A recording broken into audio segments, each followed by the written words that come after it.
La ville de Saint-Denis vous présente Dionicité, le MAG.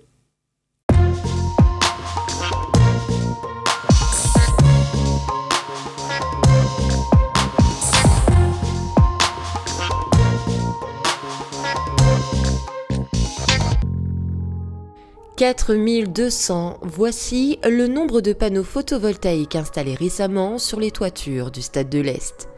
Depuis janvier 2019, d'importants travaux de réhabilitation ont été entrepris au sein du complexe sportif et parmi eux, l'implantation d'une centrale photovoltaïque par la société Albioma.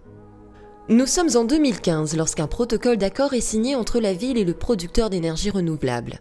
Un partenariat essentiel pour Saint-Denis, fortement engagé dans le développement durable. Leur objectif, produire ensemble une électricité propre et faire de Saint-Denis une ville à énergie verte. La ville, effectivement, a opté pour l'installation de ce genre d'équipement pour diminuer la facture énergétique. Et donc, le fait de produire de l'électricité à partir de ces panneaux permet effectivement de moins consommer en termes de combustible, donc le fuel ou le charbon. Et donc, c'est une énergie propre, donc elle est produite par le soleil. Étendue sur une surface de 12 000 m², cette centrale photovoltaïque permettra la production de 1,25 MW par an, ce qui représente en énergie la consommation de 600 foyers. De l'électricité qui sera par la suite injectée dans le réseau public d'EDF et qui servira à l'ensemble des Réunionnais. La particularité de cette centrale, elle est munie de stockage par batterie. Explication.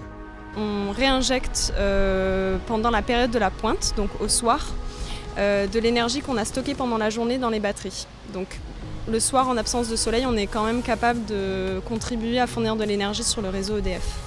Après, ce système de stockage, de manière secondaire, il sert aussi pendant la journée à réduire l'intermittence du photovoltaïque. C'est-à-dire que quand on a des passages nuageux, etc., le photovoltaïque peut avoir tendance à fluctuer.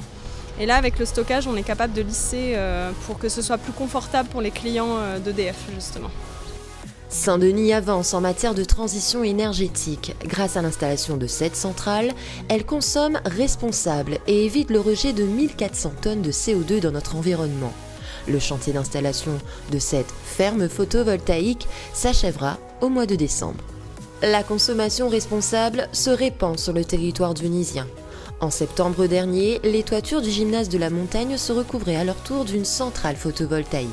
Ici, le projet s'étend sur une surface de 700 m² et contribue également à décarboniser le mix énergétique de la Réunion. Toujours dans un souci d'agir sur les économies d'énergie, la ville inaugurait en septembre dernier le premier Data Lab de la Réunion. Un outil innovant d'EDF permettant à la ville de consulter et d'ajuster à tout moment sa consommation électrique. Agir pour un monde plus durable et consommer responsable, une affaire de tous, qui démarre même sur les bancs d'école. La preuve en est avec la lutte anti-gaspillage alimentaire qui a monopolisé pas moins de 6 écoles du chef-lieu. Pesée des aliments, évaluation des pertes en préparation et en cuisson, autant d'actions menées par les enfants et les personnels de cantine. Cette opération leur a permis de réaliser les impacts environnementaux liés au gaspillage. Autre combat mené par la ville en faveur de notre planète, la lutte contre le plastique.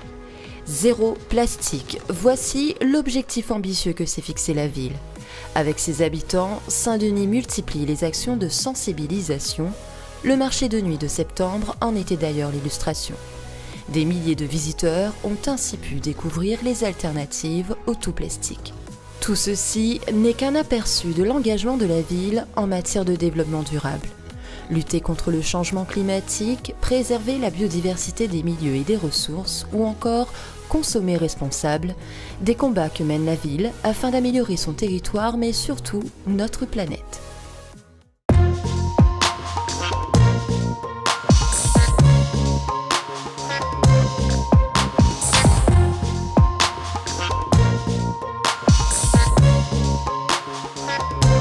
La ville de Saint-Denis vous a présenté Dionicité le MAG.